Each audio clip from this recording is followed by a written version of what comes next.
Representative Jason Crow, D-Colo, one of the 7 Democratic impeachment managers prosecuting President Trump before the Senate, accused Trump of attempting to commit bribery in his dealings with Ukraine, but when asked why this was not one of the articles of impeachment, he did not appear to have an explanation.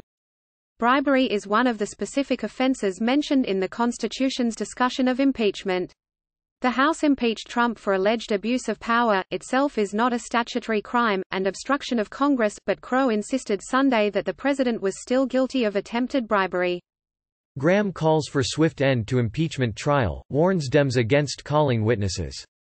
Yeah, specifically he did attempt to bribe and coerce a foreign government official, in this case, the president of Ukraine, Crow told CNN's State of the Union.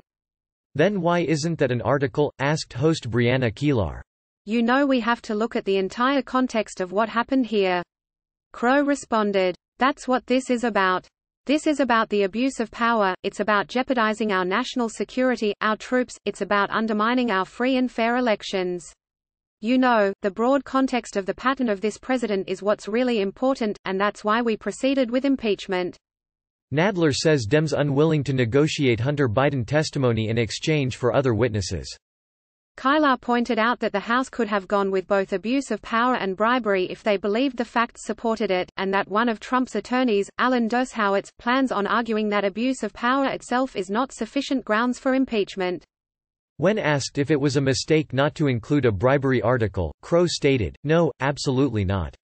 Dershowitz appeared earlier in the program and put forth what he said was perhaps the most important argument that will be made when he appears on the Senate floor.